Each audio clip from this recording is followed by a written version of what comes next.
Hi, my name is Scott. I'm a partner with an architecture engineering firm. I have a bachelor's of architecture, and I'm going to talk a little bit about being an architect. My daily responsibilities as a project manager is to oversee the entire process of a project. That means where it is in the schedule in terms of the level of design, whether it's in a schematic design or design development or construction documents. I also have to oversee all of the consultants that we hire, structural, mechanical, electrical engineers, and basically bring everybody together, including the client, to make sure the project runs from start to finish, stays on schedule, stays within budget, we fulfill the design objectives, and the project basically gets completed as it needs to be in terms of the client's expectation.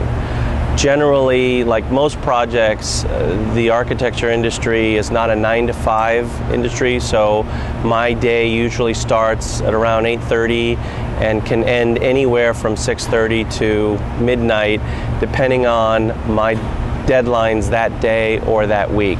So it's a very fluid, very organic, sometimes schedule, so that we can meet the needs of the client and meet the needs of the project. Architecture is kind of a blend of both very intuitive, very creative, very poetic sides of the business, blended with very technical, very specific elements. So you have to kind of be able to bring those two sides of the industry together.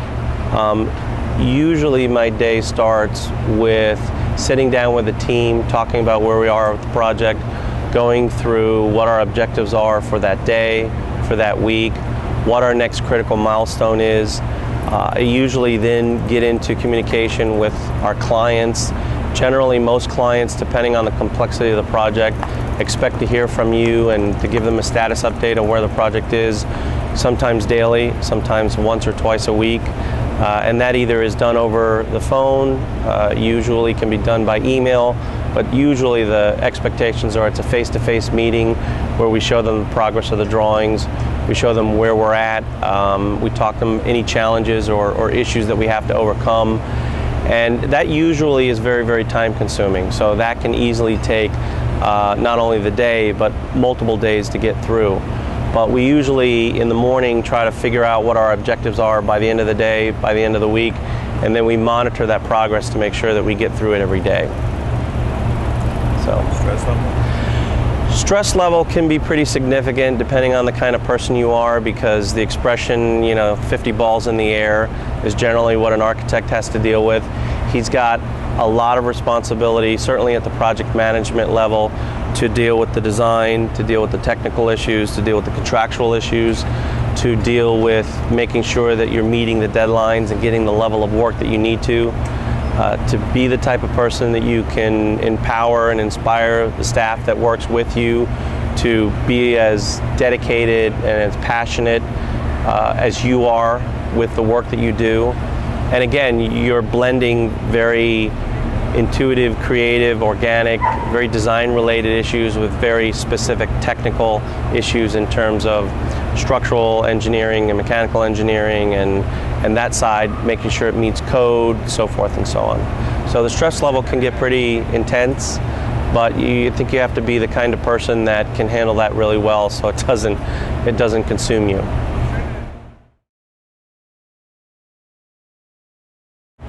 The good schools in the States are what they call accredited schools, and those are schools that are 5-year programs.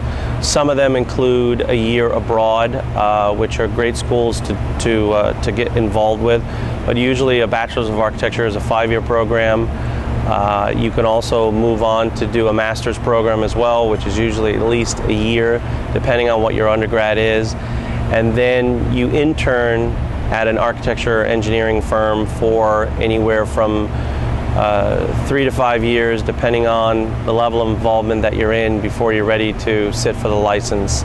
And then once you're licensed, it's by state, and then essentially you can practice on your own if that's your desire.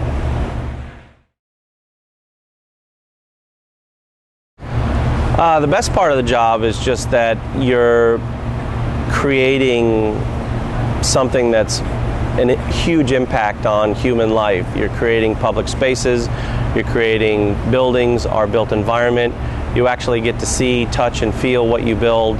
It becomes reality. It becomes a real part of people's lives, whether it's homes, office buildings, or whatever it is. And there's a very incredibly exciting feeling to watch your ideas become reality and become life.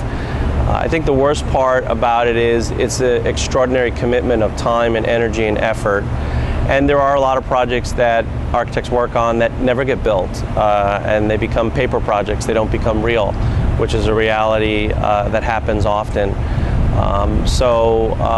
The good news is that if you have the desire inside of you, regardless of where you work or what you do, it's extremely fulfilling. But it comes at a great price in terms of commitment, time, and energy that you have to put forth to successfully get through and execute a project from start to finish.